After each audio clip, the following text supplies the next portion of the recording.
If I saw Shams or Woj, it's on site.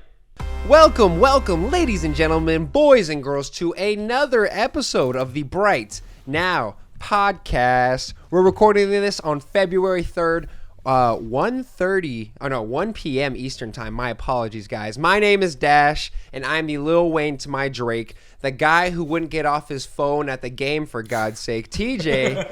And man, you lucky fucking bastard. I know the Suns came out with a loss, but I'm sure you got some stories to tell us about today, don't you?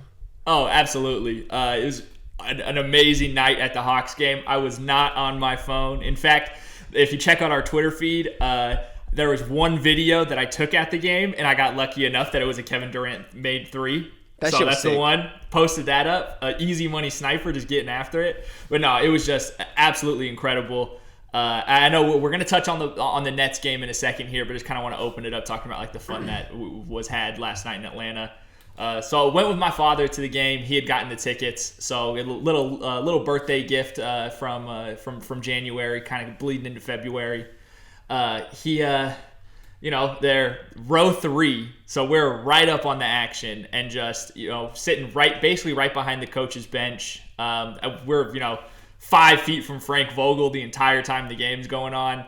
So it's just like super cool to be able to be like that close and intense into the action. I feel like you can just see and recognize so many more like intricacies of the game that way.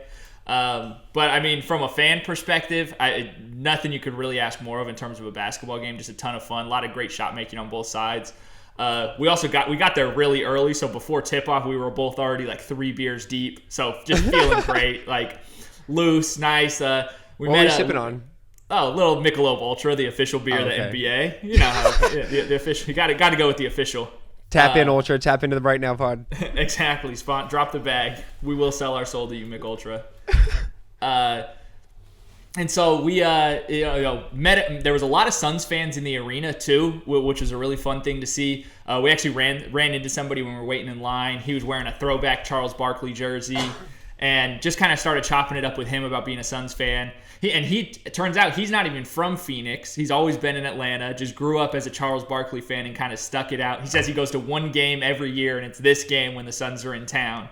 So that was super awesome. There was a ton of Supersonics Kevin Durant jerseys. There were some Texas KD jerseys, bunch of Book. We saw a trio of brothers all wearing a Book, Beal, and Durant, which I just thought was beautiful. Ooh. So we were all cracking jokes about the middle brother that gets stuck with the Beal jersey, just being like, yo, I don't want to be Beal. And the older brother's like, hey, shut up. You're lucky we don't give you Yuta Watanabe. You better take this Beal and like it. So that was a ton of fun, just seeing like the family bond experience. We got on the case of some refs. So if the officiating felt lopsided our favor, we did our best. We tried. The best one was when Eubanks gets called for that flopping foul after he gets shoved in the back. And I didn't see they didn't show a replay or anything, but he shoves him in the back and he slides forward because when you're falling, you don't want to just like fall flat on your face. And so they call that. So then I start getting into the ref because he's super close to us. Ref number 28. I don't even know his name. And I just yelled at him. I said, you're lucky that's not going to be on the last 2-minute report. And that got some laughs from even the Hawks fans around us. So just kind of fun, having a good time with it. Fucking main character over here. This is what we do. Me and my dad were just getting after him. Probably the highlight of the game, though, was during warm-ups. Like I said, we got there when the doors opened for the game because we just wanted to be able to kind of experience all of it. And while KD's getting stretched out, I just hit him with hey, yeah, KD, like, you're the GOAT, whatever. Being a fan, being supportive before the game's getting going. And he looks over, we make eye contact, and he nods at me. He gives me one of hey, let's go, let's lock in. Like, he's like, yeah, I'm about to score 33 points for you, man. So I think we're best friends now. I think that's what I'm going to start telling. I'm going to put that on my resume, that KD and I are best friends. Exactly. Nurkic got an acknowledgement at Nurkic during the game. There was a coach's challenge going on. It gets overturned in the Suns' favor. He's got both thumbs up. I said something else like in Nurk's direction, and he looks over at me and just like pounds the thumbs up and is like looking at me, and I'm like, dude, this is awesome. I feel like this is the best day of my life. So just from a fan perspective, like, had the most fun ever. I know we're going to get into the game a little bit too. What were you watching from home? What are your thoughts on the game as a whole? Because in person, I mean, it was a ton of fun.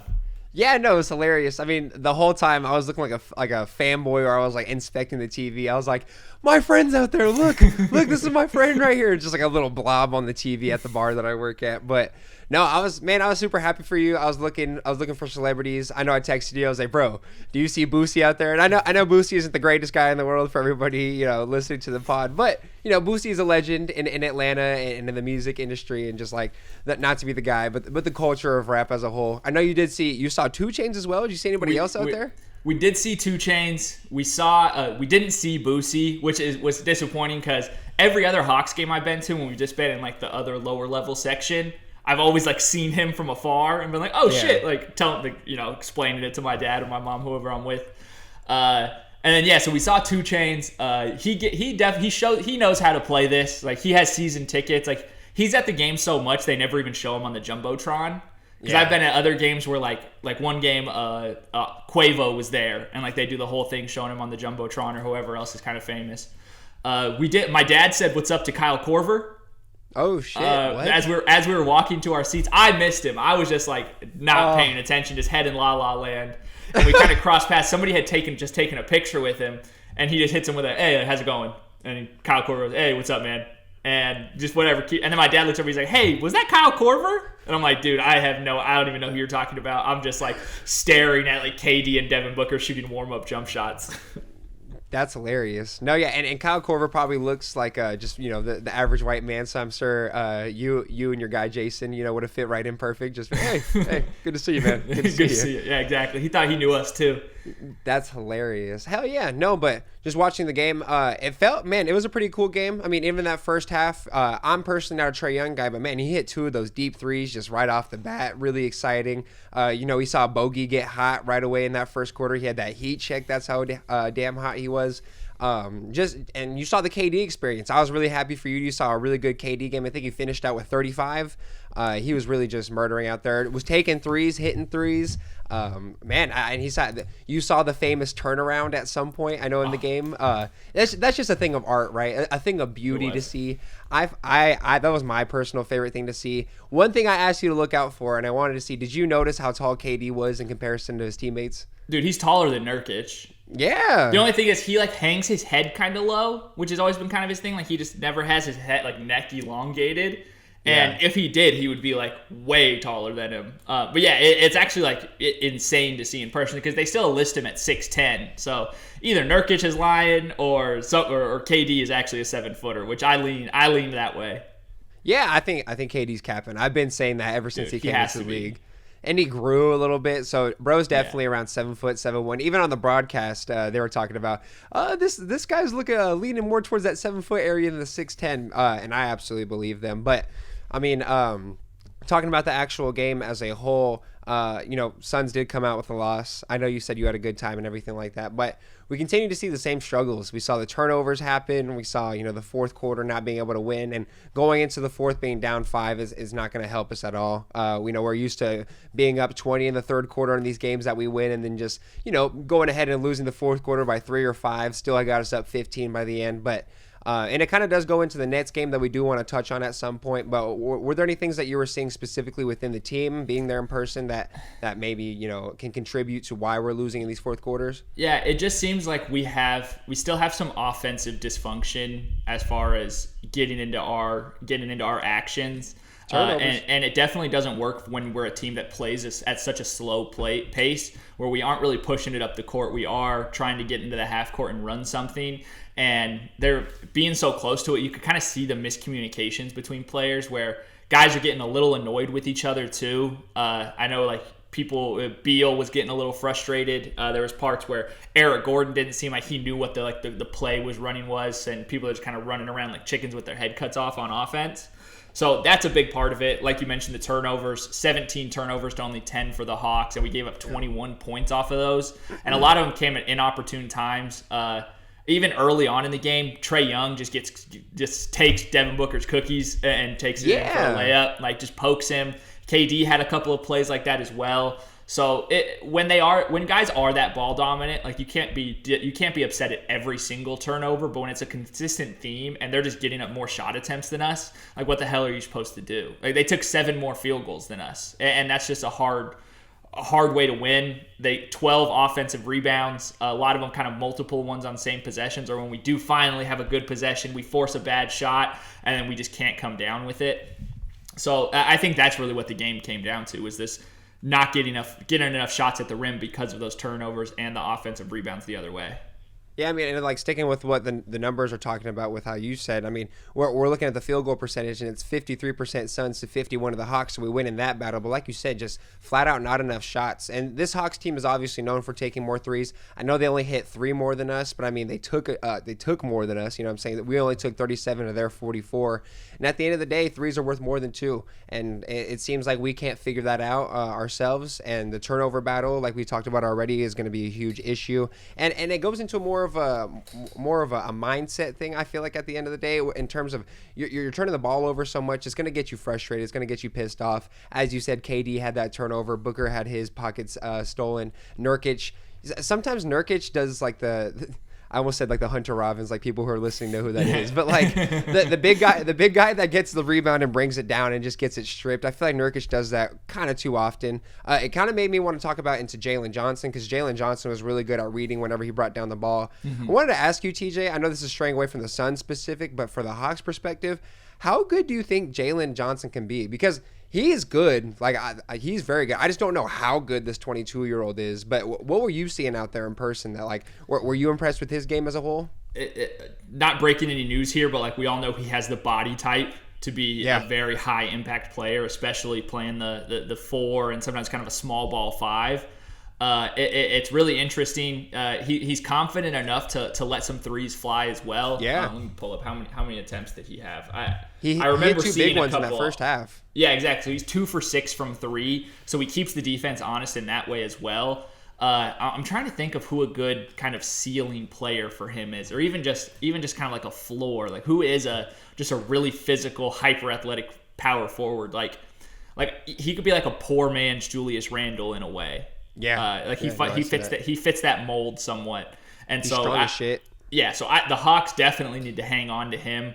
I'm still like I always come away from these Hawks games the most impressed with DeJounte Murray. I just love the way he plays the game. He's my dad, and my dad thinks that he's their best player. Like he just straight up says he's better than Trae Young, which like we all know with the counting stats, like that's just that's not true. And Trae Young does kind of control that offense way more. But in terms of just like the visual aspects of the game and the way he gets his buckets, it's just so impressive, especially at his size. Because he's so skinny, and he has such long arms. He looks like he could be like 6'6", 6'7". But then you see him up close, and he's a pretty short, relatively short guy. Like he's only really like 6'4", and it's just really impressive to see. I really want him to get away from Trae Young, because he needs to play the point guard role. He's just not a shooting guard. Yeah, well, I mean, you saw the talks. DeJounte Murray said that Pop is still like a godfather figure for him in a sense. Would you like to see him on the Spurs or something like that? I think that could be really fun. Just having a really dynamic guy to go with Wemby. People have said people have been more high on getting Trae Young over to the Spurs, but I just don't see them making that move. Like he's just he's too big in this city right now. So that's where I see the differences between them. But it was just Trae Young was crazy impressive too. Like you mentioned, those threes that he hit early. It's just, how do you guard those? You just really can't. You just got to get a bucket back on the other end. Yeah, Drew Eubanks 2 feet. They were on a switch, and Drew Eubanks 2 feet were on the 3-point line, like ready, like, all right, man, like where are we going? Are you gonna try to cook me to the rim? And bro just pulled it. Had 5 feet of space, pulled it from 29 feet away, and it's just like you said, it's pretty unguardable. Sticking with the Hawks players real quick, another guy I was really impressed with, and I've liked all year, is Okongwu. I mean, it seems like he's just like a young, slightly more skilled version of Clint Capella in his days, and I really love to see that. And both being on the same team, I'm sure he's taking a lot of tips, because you saw a lot of those lobs being thrown by guys. Bogey had one that he posted him. Obviously, Trae Young, that's his bread and butter with the pick and roll guys. Saw DeJounte Murray throwing up high for him. Were you impressed with Okongwu's game as well? Absolutely, and that's just when you're seeing a game in person. Like alley-oops are just they're more fun to watch than a normal play. It's just kind of one of those visual aesthetics of the game. And I've definitely always been an Okongwu supporter. It seems like he brings the intensity every night, every time I've gone to see them too. So he definitely has a really high ceiling in this league and could be a high impact player. He's another kind of like he's not as good as Naz Reid, I would say, but another one of those guys where it's like, damn, like why is he coming off the bench? Like this guy's really good.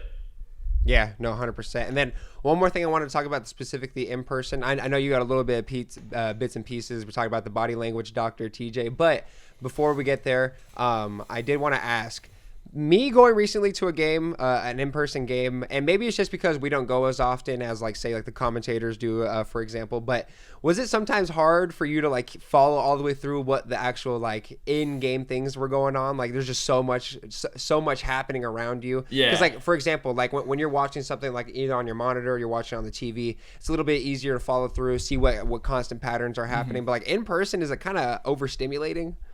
Definitely to an extent. It's so loud. Yeah. And it was actually a little quieter as you got closer to the court, oddly enough. Like it feels louder in like the middle section. But still just like so much like just like hyper stimulation on everything, on every possession. And like I don't understand how those guys can even like hear their coach in the huddle. Like my dad and I are basically yelling at each other and we're sitting an inch away, right? Like so that part, I definitely see the struggles where sometimes that communication can probably be a little tougher than it looks. Like it's easy to say like, hey, why aren't we calling out screens? Like, well, because it's loud. Yeah, it's loud as fuck. So things like that. I felt like I could notice a little bit more on just kind of you can get a sense for the feel of the game a little bit more, like the vibe of the game and kind of where that's heading better in person because it's just you can see the physicality of all those things. But in terms of like schematically and kind of like understanding like, oh, who's been actually scoring a lot, like it does help to have the little pop-ups like, oh, he's 9 for 8 from or 8 for 9 from the field right now, things like that. So I think that's where it gets a little bit trickier in person. But I know you threw out the body language thing there. I do think that is a big concern for this team. There was just, down the stretch, it was like kind of middle, early fourth quarter. And Beal had like taken a shot at the hoop. I think he ended up getting fouled. And Katie's over at the scorer's table and like yells something at Vogel saying, "Give me the effing ball." Basically, that's what I got from it. I looked over at my dad. That's what he got from it. So there was like frustration on his end. He was dominant in the fourth quarter as well, 6 for 8 with 16 points, just like really doing his best to bring us home. Booker didn't take a shot in the fourth, which felt really weird. Like this was the first, like it felt like Booker just kind of disappeared from this game, which was really worrisome for me. And Beal, I mean, he's 1 for 3 in the fourth quarter, and I hesitate to say this, but like he looks kind of like dead in the eyes to an extent. Like really? his aura, whatever you want to say, is just down. Like he's walking with his head down every time he goes to the bench. He played the most minutes. I know his nose thing is bothering him and all that stuff. That can probably like lead to some factors where like he's like struggling to breathe. But that was definitely disheartening. Nurkic only playing 23 minutes. It feels really weird to me, and he kind of made some faces on the bench, and when he's coming in and out, that doesn't seem good. It also seemed like Quinn Snyder kind of out-coached Vogel in this game too. He was much more active on like calling timeouts as soon as we started to get a run going. I could actually like hear him somewhat and see him kind of being vocal towards his team, which Vogel 5 feet in front of me, I didn't really notice anything. And he is just a more reserved guy, but maybe that's not what this team needs. Like we need somebody vocal and that's going to get on people's asses. And Fizdale brings the energy on the bench, it seems like the most intensely, but nobody else has really been able to match that intensity. And I think that leads to just those body language issues. Yeah, no, that's kind of crazy. And I know you've been a supporter of Fizdale potentially taking over that head coaching position maybe next year. Would you like to see something like that after seeing him in person coaching? Yeah, honestly, I think he would be a much better like getting the best out of our guys. There was even other plays. One of our other assistants, he's like yelling something at I think he was at Keita Bates-Diop, and as he like finishes saying it, he's just like shaking his head no.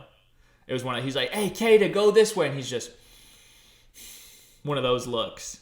Oh, and wow. So there are things like that going on where it's like this just didn't seem like a very happy group out there, even when things were clicking. There was a couple possessions where Katie or Booker made a nice play and they kind of like smile at each other and they seem, like they're real buddy. But it just seems with Beal's performance last night, and he finished with 14 points, -6, that definitely brought some bad vibes. On top of that, Eric Gordon was pretty bad in this game too. He was a -14, the worst on the team. And that was something like we're riding in the Uber home with my dad, and we're just, obviously talking about the game, and he's like, dude, Eric Gordon had to have been like minus 12 or something ridiculous, right? And I pull it up, and ding, ding, ding, he's right there. And so that's really tough. It also is tough because every time it seems like we go to a Hawks game, Bogdanovich plays like an all-star. Like every time I've seen him in person, he's the best guy damn near on the court. Oh, yes. And so he finishes with he was a plus 13 on the game, and you could just feel that as soon as he checked in. Another guy where it's like, why the hell is he not starting? But definitely in the running for 6th man of the year right now. Yeah, so I guess so your conclusion would be it's not looking like guys are super bought into what Phoenix is offering, at least the guys at the coaching positions. No, it did not seem like that at all. Like weird things like KD and Book weren't out there during the national anthem, at least that I could see. Like they weren't lined up with the rest of the team. There just seems to be like a disconnect from the top, the top of the team with the rest of the guys. It's just weird. Well, that makes me nervous to hear. So let's go on to a more positive note where we won the game. Us versus Brooklyn. And, we went ahead and took care of business for the most part. Had a decent lead going throughout. Cam Thomas was going to hit his crazy off-balance shots, as he usually does. Mikal Bridges had a pretty impressive game. You always want to see your guys go ahead and do well. Cam Johnson was out there doing his thing. I did think it was hilarious when Devin Booker hit that 3 in front of Mikal Bridges' face and hit him with the celebration. You had guys on Twitter being like, oh, wow, the most unlikable guy in NBA history, Devin Booker. And it's just, they're boys. You're going to talk shit with your guys. Did you have any takeaways from that game? Just satisfaction with getting a win, especially by 16. Like, that's a pretty solid margin of victory. Nurk continues with basically just the young center rule at this point, where he's just going to feast on some inexperienced young centers. But I know Nick Claxton's awesome, super springy, great athlete, but Nurkic just knows the ins and outs of the game. Another great KD performance as well with 33. I know you mentioned Mikal and Cam. I miss those guys still. I love KD more. Like, I am thrilled that we have Kevin Durant on our team, but like it was such a good time, and it felt like those guys really helped turn around the Suns franchise, and I just really appreciate those guys and want them to kind of continue to succeed. Yeah, I do too. I mean, the Twins need to come back to AZ at some point, even if it's towards the end of their careers. Because if you talk to any Suns fan, there's not a single one that's talking shit about them. I mean, every single Suns fan that you talk to is a huge fan of these guys. We were there the whole time. Mikal was my favorite Sun, like for a lot of it, and nothing against Booker. I just loved what Mikal did for the team. For years in those player polls, it would just be who moves the best without the ball. And it would be Steph Curry and Klay Thompson. And those would just be, and we all know why. They run off a million screens. And then Mikal started creeping into those votes about who moves the best off the ball. And that was it's such a refreshing thing in today's NBA when everything, and I don't want to sound like an old head where it's like, oh, it's all just one-on-one basketball. Because if you look back at some of the numbers in like the 90s with like the way post-ups worked, there were even more ISOs then. But it is fun to see that kind of collaborative offense where guys are moving without the ball and getting themselves easy points. God, I do a lot to see Mikal Bridges' backdoor cut. Oh, my God. That was one of the sexiest plays in Suns history. Just over and over. You were good for at least 2 a game, right? Exactly. Yeah, no, 100%. He was going to get it done every time. And he was going to lock up your best player. So that was just I miss him. I really hope that – I wish we could have kept one of them in the trade. Like, I wish Ishbia could have just, come on, you're Mr. Big Businessman. You can't negotiate a better deal than that. Like, come on, Couldn't man. finagle it. No, you're absolutely right. But, one thing I did want to bring up about a former Sun, since we're on the topic, is do you know how many – I'm sorry, guys. I know we always say we're not going to talk about this guy. Do you know how many free throws a game that DeAndre Ayton is shooting? Isn't it like it's like 1.2 or something ridiculous, yes, right? 1.3. 1.3. Oh my God, yes. Dude, that's that I have the complete opposite feelings about him that I do with Mikal and Cam. That's what I'm saying. When you're like, Ishmael, you couldn't keep him. I always thought, I was like, oh, maybe we could slide DA instead of Mikal. It's a first overall pick we're sliding in. But no, I think everybody except Portland saw the vision and still sticking on Mikal. TJ, I don't know if you remember, I always try to push the propaganda that Mikal Bridges could be Scottie Pippen for so long, and I don't think that's the case anymore. But I love Mikal Bridges, and I really wanted something like that. If Mikal kept playing with Devin Booker, that would have been the archetype for their success. Yes. And it's different with KD. He raises our ceiling a lot more, but I think Mikal he's a floor raiser, and that's what Scottie Pippen was too. So and so just kind of focusing on the actual, this game at hand. We blew it open in the third quarter, won that by 16 points, and then we end up losing the fourth by 3. Not like we didn't get dominated in that quarter, but that's just kind of how it goes. We shot well in the fourth, but took 9 less attempts, which is just kind of a running theme with us, literally taking less shots than the other team. And just my biggest concern with this one, even though it is a solid win, is just we haven't gotten a real blowout win, and we always kind of find a way to let teams claw them way back in, even just a tiny bit like they did in this one. I just want a game where our starters can sit out the fourth, and I don't think that's too much to ask for. Yeah, it shouldn't be. And especially with the talent that we have on the squad, we really need to figure out how to do that because, I don't want our guys playing in the fourth quarter. Really sick and tired of seeing 41 minutes for Devin Booker, Bradley Beal, and Kevin Durant. Yeah, KD played 12 minutes the entire fourth last night as well in Atlanta. And it's just rough. It's not sustainable. Not sustainable, yep. And that kind of goes into what we're going to be talking about next, unsustainability and playing a bunch of minutes. What a transition. God damn. That was beautiful. Perfect. Wow. Holy cow. Thank you. We're talking up next about Joel Embiid's injury and who the hell is the MVP now? Coming up next. You like that, though? That was good. No, I did. And we're back, and we have some news. I mean, if you've been living under a rock, Joel Embiid has a torn meniscus. We have no clue what the timetables on that. We've seen him play with the torn meniscus in the playoffs before, and obviously we know the woes of Embiid in the postseason. But Joel Embiid hurt. We had a lot of people talking about it on social media, talking about how he's forced to play through this injury because of the 65-game mark. TJ, what are your initial thoughts about those comments being made?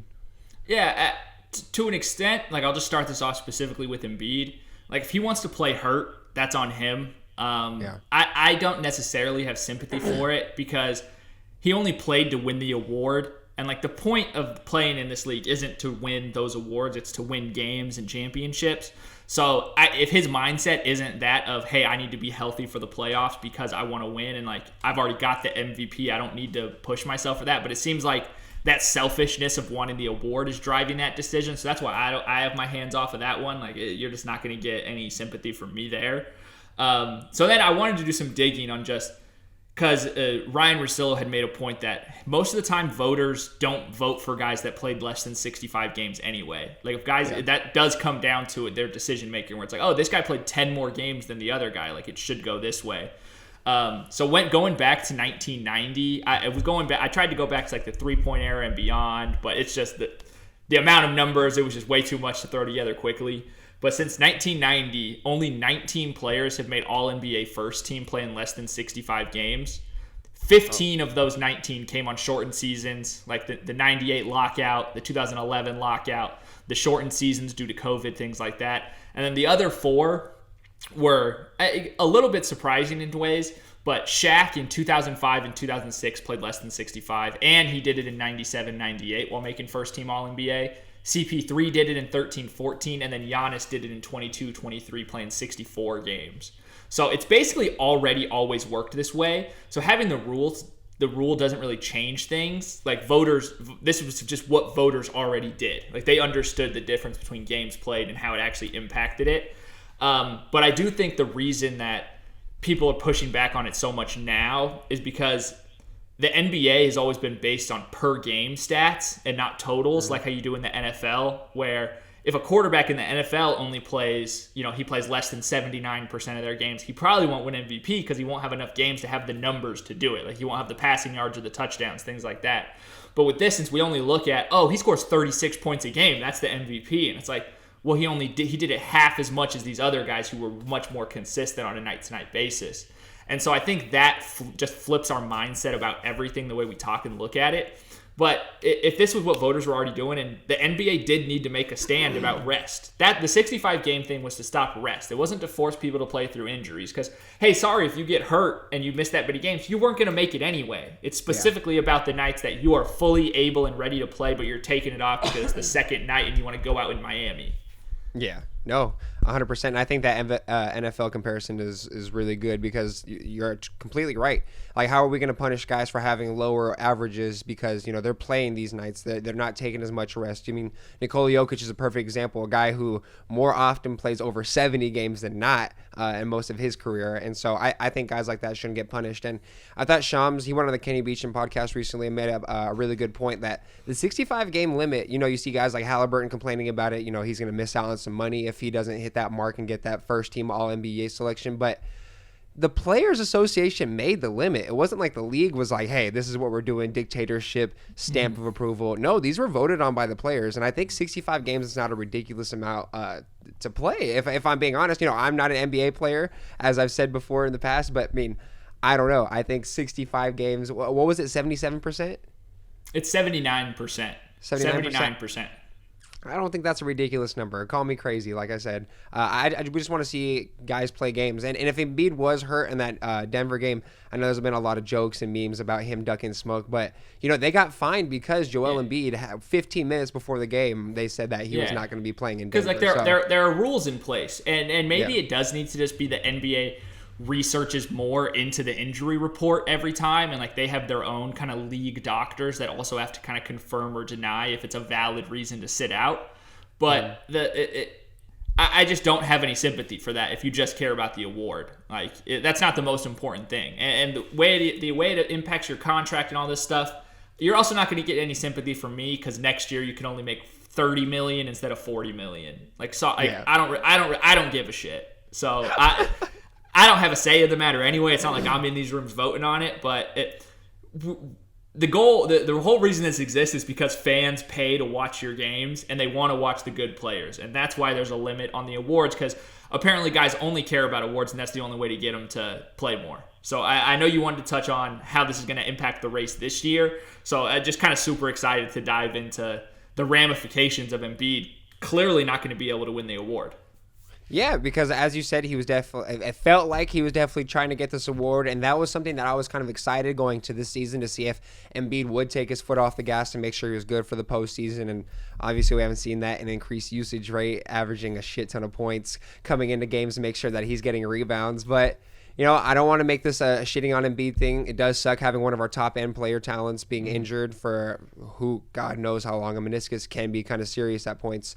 But let's go ahead and talk about the only three real candidates. Some honorable mentions. Jason Tatum, I would love for you to be in here. Your team is just too incredibly stacked, and as a result, your stats are going to go down slightly. It's too easy for him to take a night off.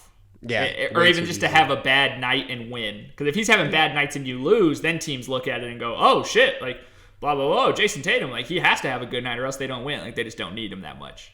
Exactly, they don't need him, and it's most valuable player award. That's why we've seen Jokic win it in years. That's why we've seen Russell Westbrook win it in past years. But going to the three candidates, this is not in order. I can see these guys flipping throughout in the next couple of days, next couple of weeks, absolutely the next couple of months. Who knows by the end of March, April over there. But the first guy that I have here is Shai Gilgeous-Alexander, and TJ. The way I'm going to word this is just, what is it going to take for them to either win this race or not? He's averaging 31.3 points, 6.4 assists, 5.6 rebounds, shooting 65% true shooting, leads the league with 2.3 steals, and his team is currently first in the Western Conference. And obviously that's been flip-flopping in the past couple of days. I mean, they've dropped from third all the way to first, all the way to second. So what do you think it's going to take for SGA to win an award this year at 25 years old? Definitely a top 2 seed. I don't think if they start dropping, I know you'd mentioned in years past, we'd seen it with Jokic where they were a 6 seed and he won the MVP, right? I don't think that SGA would get the benefit of the doubt there because of how people talk about their team. And there's also a sense of, okay, he's only 25, we'll have more chances to vote for him in the future. So it's kind of the reverse of when you get LeBron, the LeBron effect, where he should have won MVP probably 10 years in a row, but you get tired of voting for him. It's kind of all right, we'll give SGA some more time to do it. So I think a 1 or a 2 seed is completely necessary, and he's got to be where I don't know where he ranks in scoring right now. I'm sure he's somewhere near the top 5. Exactly. he's top So three for sure. he has to just stay on that same trajectory. So that's kind of the good thing for SGA is he doesn't have to do anything different. They just have to be really consistent the rest of the way, which is something I worry about a little bit just due to the youth on their team. We're already seeing Chet slow down, even if it's just by a hair, and that rookie wall is a very real thing. So we'll see what happens. But I think if SGA stays the course, he can definitely slide into that MVP slot, especially if he finishes with a better record than the Bucks and the Nuggets. Yeah, I'd be really excited to see someone, of his age just come into his own. We've seen him absolutely increase in his production every single year that he's played. And now that he's on a winning team, it's really exciting to see something like that be rewarded. And so I pulled up the odds here too. Basically, by the major providers, he's second to Jokic right now. If you're going, with BetMGM, he's plus 250 to win the award right now. So second bet, pretty solid number because he does have a very, very real shot to win this. Yeah, I'll throw a 20 bomb on that one. That's not too bad. Going into the next one, the guy that you mentioned, Nikola Jokic, and he's averaging 26.3 points, 12.3 rebounds, 9 assists, 2 stocks, 65% true shooting percentage, same as Shea. He leads the league in offensive, defensive, and overall box plus minus. By the way, as we've mentioned before on this podcast, the best in league history with 14.4. Leads the league in your favorite stat, VORP, and is currently 4th in the standings. TJ, what is it going to take for him to win this MVP again? His third one. So Jamal Murray did not make the All-Star team, right? Did not. That already happened. Yep. So that was the first box that he needs to check because that just not having an All-Star teammate is still kind of a big deal if you're going to be a top team. Much like the Thunder, I do think that climbing in the standings is going to help them more than anything. Because if they are doing that, that means Jokic is playing extremely well and putting up really good numbers. So less focused on the counting stats for him as well. And he doesn't necessarily need to be a top 5 scorer because he's going to be a top 15 in rebounds, assists, and points no matter what, basically. So them hoping to get, if they pass the Thunder and the seeds, that pretty much secures it over SGA, I would say, because that's going to be his best case to beat him. But like I said, he's the favorite right now. BetMGM, he's actually minus 160. There's a couple of sites where you can get plus odds on him, but for the most part, he's like a true favorite right now.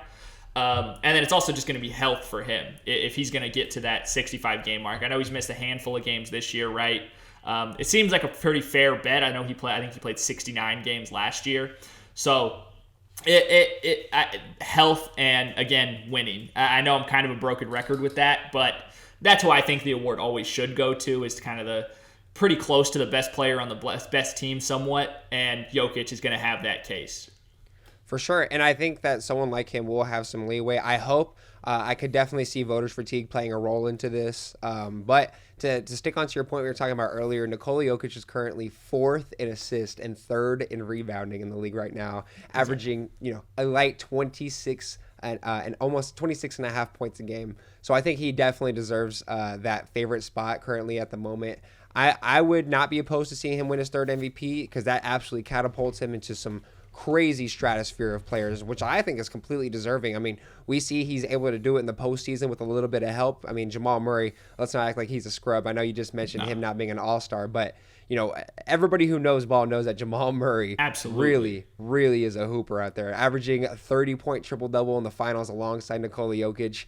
He's a guy that's going to help him and help his case. And I think Nikola Jokic should probably give him, $20 million just to make his, made his career look so much better, never winning that all-star, but still helping him win games. This might be a hot take, but I think if the Nuggets called the Sixers and said Jamal Murray for Tyrese Maxey, that the Sixers do it in a heartbeat.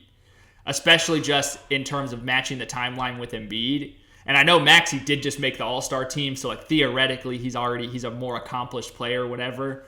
But I think that they would do that. My pushback on that would be Jamal Murray's injury history correlating with Joel Embiid's injury history. That would be. Don't get me wrong. Oh my God, I would love to see either of those players. They're not crazy different, right? No, they're both they're both Kentucky guards that are just blazing quick and will pull up from anywhere. God, if I'm a GM, I'm taking a Kentucky guard everywhere because those guys are just completely Dude, they're all dominating the league.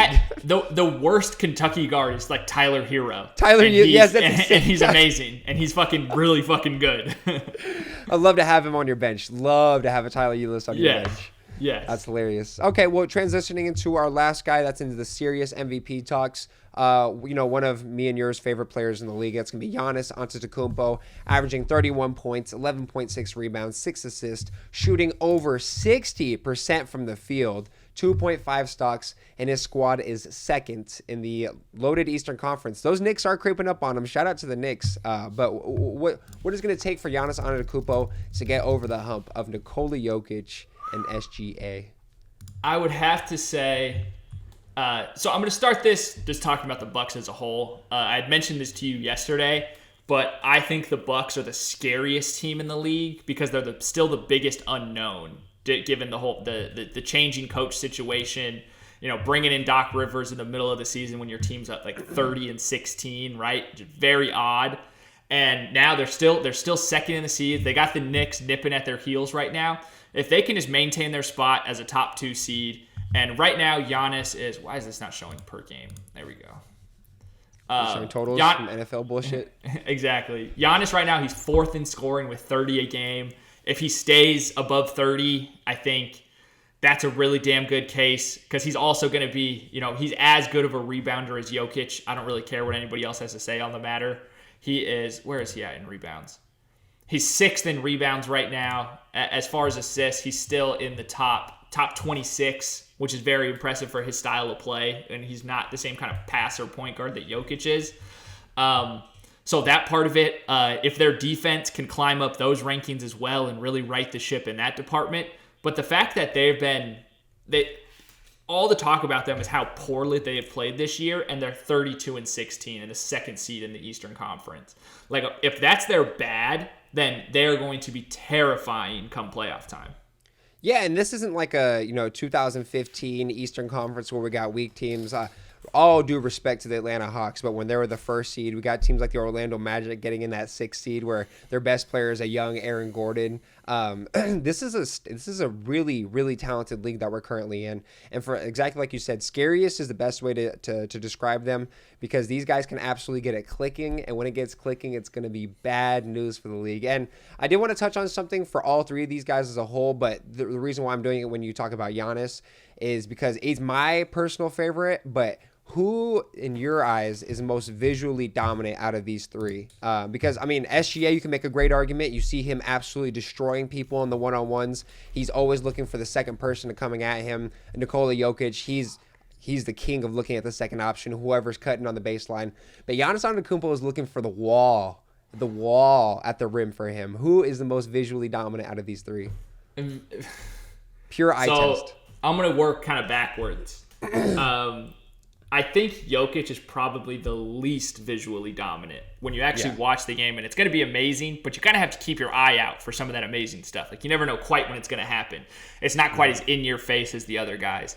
SGA, I would probably say is second in terms of just uber talented and is going to control the pace of the game and can just snake around, but that's still not quite as dominant as I think what we see Giannis do, and that is just go downhill and throw it down on somebody. He is the modern day Shaq. That is 100%.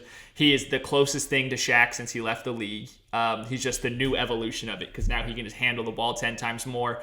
And you don't necessarily have to guard him on the 3-point line, but he's going to shoot him. He's going to keep you honest. Yeah. Like every now and then he's going to get one up and you're going to feel stupid. And then you're going to start biting on his pump fakes and you're going to get your center up on a poster.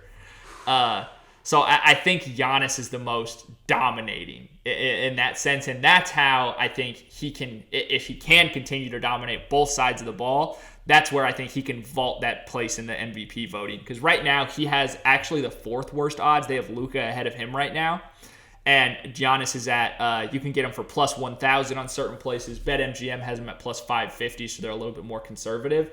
But that's basically the bunch of 4. It goes Jokic, SGA, Luka, Giannis, and then there's a big drop to plus 4,000 for Jason Tatum, followed by Brunson at 5,000. On a lot of places, you can't even get odds for Embiid on a few websites right now. Like, they just know it's over. Yeah, no, and that's basically how I'm treating it. If I'm being completely honest, he was already on that little threshold of games played, and an injury as that serious about the knee, and it being your goods, maybe someone that you can bring in the playoffs. There's no reason for them to, but I mean there might be. They've dropped all the way to the 5th seed already, those 76ers. So we'll see. We've seen the New York Knicks. I feel like kind of disrespectful. Can we just talk about Jalen Brunson just for like 20 seconds? Yeah, absolutely. He is an absolute killer. I love Jalen Brunson. He's one of the most likable people in the entire league. A guy that's 6'2", 6'1", same height as me, going out there pivoting 42 times and getting up his buckets, shooting over the top of defenses at his short height and just controlling and there was multiple clips on Twitter. I don't like to be the Twitter body language doctor, but some of the clips that I was seeing from Jalen Brunson was beautiful. Coach Tibbs was just going absolutely ape shit on one of his guys, and you see Jalen Brunson come over to Tibbs and say, "Hey, that's my fault. That turnover, I should have been there. Like, calm down to him. That's on me right there." And that's just some shit that, unfortunately, you won't see from the Phoenix Suns. But really love to see that from the guy. Any takeaways for Jalen Brunson on your end? I think the best way to describe him is just winner. Like that's who he is through and through. Going back, exactly. Like he learned how to win basketball games, and that's his number one concern every night. Just like that, you talk about the leadership there. He's another guy who maybe seems like he's not physically imposing on his teammates, but he's kind of cut from that Chris Paul cloth where he knows he's a basketball genius. He's a savant and knows where everyone else is supposed to be and can get him in the right places. And just like you mentioned there, that's a big deal to go over to your head coach, especially a coach like Tibbs, who's going to rip somebody's apart. And Brunson goes, "Hey, no, this is me. I'm the star of this team. I'm taking, the blame for this because it is on me." And they are cooking something amazing over there with OG Anunoby too. Is it fair? We talked about it before. Like Randall's the X factor, but is Anunoby their second best player? In terms of X factor, because Brunson's number one, right? Brunson's number one. He's both. He's their glue guy. Yeah. He's everything. He's everything to them. He is everything. Yeah, no.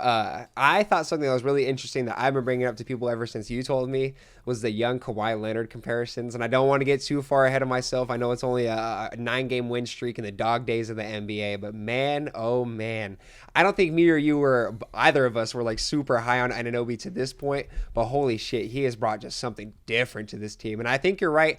I do think Julius Randle, just in terms of body language and the inconsistency, I think that makes him the X factor in terms of technicalities.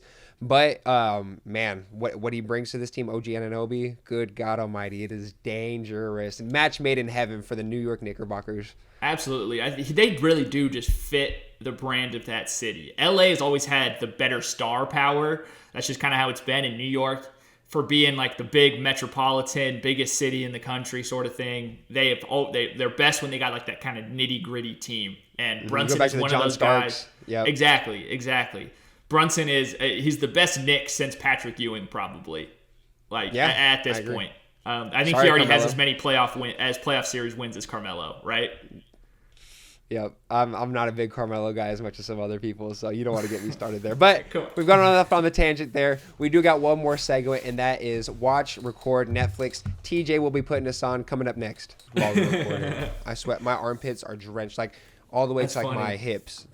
Oh my God. And we're back with one of our favorite segments, as I just said, Watch, Record, Netflix. TJ, you got the list today. What are we looking at in this upcoming week? Ooh, it's actually kind of a bad week. Damn, is it? And I think it's by design. I think because we're leading into the Super Bowl. I think they know that's where all the buzz is. Nobody's really going to be checking in because there's a lot of good teams playing really bad teams this week, or just bad. This teams is good playing though. Bad teams. So I like this bad one. I was able to sneak in a few. I found some solid ones. I think the first game that I actually think is the best is not going to be included in here because it's the Suns game. But we got Milwaukee at Phoenix on Tuesday. Ooh. So I think that is going to be a really fun game to watch. Just kind of see what we can do with Giannis. That's the first time we're facing them this year. So I'm definitely excited for that one, but we're leaving that out of here.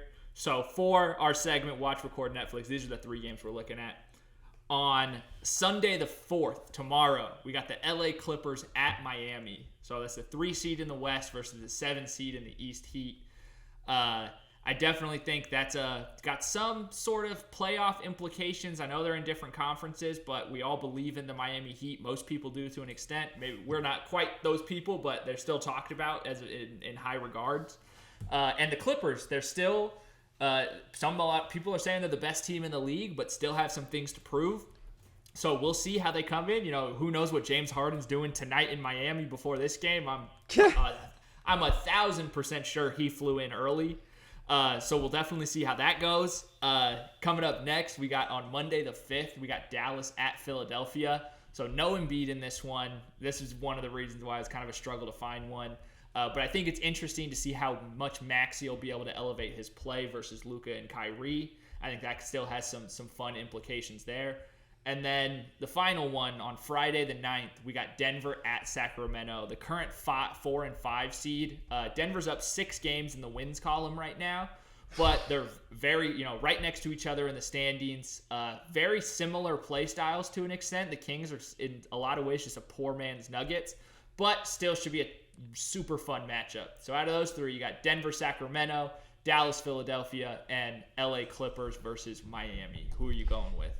Yep, so starting at the bottom, I'm going to go ahead and say Dallas at Philly. For obvious reasons for the Joel Embiid stuff. You never know if Kyrie Irving's going to play or not, so that's always an issue to look at. But I do think this might be a game that I will be tuning in. For the exercise, this will be on the Netflix segment. But it's always fun to watch a Luka Doncic game. The Sixers defense isn't too bad either, so we'll go ahead and see if he can have an amazing night against a good defense. We saw him go ahead and torch an awful Atlanta Hawks defense for 73 points.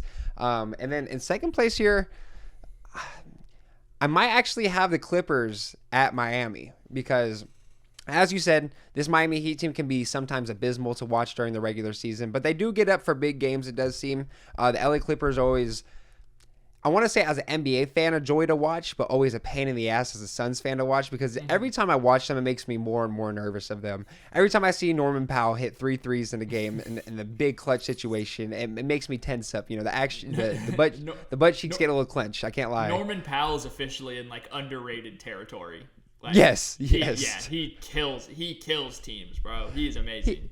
He is a murderer, and then you got guys like Terrence Mann hitting their shots, and that's not even mentioning the big 3 of Kawhi, Harden, and then I'm not even going to be disrespectful to Westbrook either. He's down there in the 4th option, but he just entered that 25,000 point club, so always good to see our guy doing his thing. I've definitely became more pro Westbrook over time, especially after his stint in LA, where, for being honest, TJ, I was early on the train to saying that was an awful move, but that's besides the point.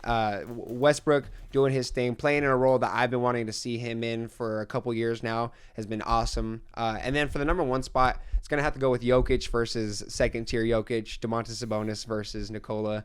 And then, like you said, it's like a poor man's version because I would probably take Fox over Jamal Murray if we're starting a team. I do think that he's slightly more talented. Another 2 Kentucky guards again. 2 Kentucky guards. That's ridiculous. But yeah, definitely want to see these guys duke it out. I do think that Jokic does take it personal when he sees guys that are being compared to him. I mean, we saw him even against Alperen Şengün. Everybody likes to call him Baby Jokic, and Jokic gets after it. So I love to see a turned-up Nikola Jokic. The last time we saw a turned-up Nikola Jokic was against the goddamn Golden State Warriors when he hit that shot where he was more excited to hit that than he was the NBA Finals. But no, I do think this is unfortunately going to be a slightly weaker week for Watch Record Netflix and just the NBA as a whole. But I do want to transition that into TJ. This is a basketball podcast, but who do you have for the Super Bowl? Ooh, so I have been thinking about this, and in a sense, I'm happy with either direction. Because Brock Purdy, Gilbert, Arizona product, love that story. He graduated my year in high school, so we were, always knew about him during the football season. It is how awesome he was. Just a winner. Another. I thought you were about to say you guys are homies. Get the fuck out of here. No, I would not lie about that. Come on, man. Come on. I'm not. I'm not a clout chaser. I'm just saying, I'm rooting for the guy. Yeah. And then on the other end, I love Travis Kelce. Just big fan of his. I'd be copying outfits of his off of his Instagram sometimes. Like, just been a big fan of that guy for a while. Mahomes, he's basically the GOAT, especially of this generation. I do think it's interesting, no matter who wins, we're going to be able to have a Tom Brady conversation. Because if Purdy wins, it's like, oh, young guy, low draft pick, getting it started with like the great team, but he's going to just keep elevating. Or then Mahomes, where it's like, oh, this is literally his third Super Bowl. Like, he's the closest to actually catching him. So I think that's a really fun part. If I had to pick one way, I'd probably pick the Chiefs because it's going to be really hard to pick against Patrick Mahomes. We just seen him kind of defy all those odds.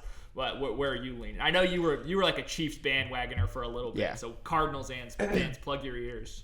Yeah, no, still am. I can't lie. Big Patrick Mahomes guy. My boy Major Kelly, who will definitely be listening to this podcast, put me onto Mahomes early in his career, his first year. He's like, man, I promise you, this guy is stupid. I'll never forget. It was a video showing Patrick Mahomes throws that didn't count, and it was just a stupid 90-yard bombs with his arm and just completing passes, but like holding on the offense. So I've been, like I said, in my closet. I won't lie to you. I do have a Kansas City Chiefs hoodie. I bring it out just for special occasions, just in the house. Never walk out in it.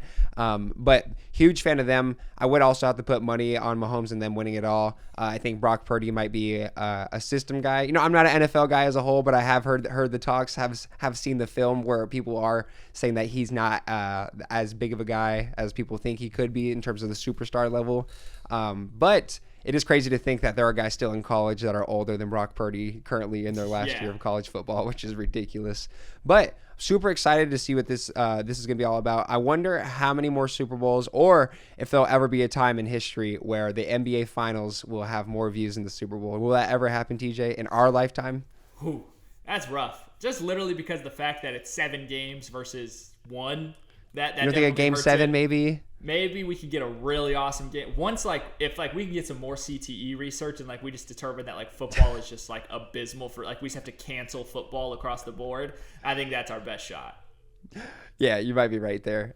Hey, let's hope for a Wemby versus Wemby versus Ant Western Conference Finals. Get the people riled up there, and then in the finals, I can't even think. Maybe Tatum versus Wemby. I don't know. Yeah. Probably not gonna happen. But that wraps up this episode of the Bright Now podcast, episode 23. Still on a roll, still loving it in 2024, keeping it going. First month of 2024 went pretty smooth. Would you say, TJ? Pretty smooth. Blink of an eye, though. Yeah, blink of an eye. This shit makes things go by quick. But thank you again so much for watching, ladies and gentlemen. I hope you have a phenomenal rest of your day.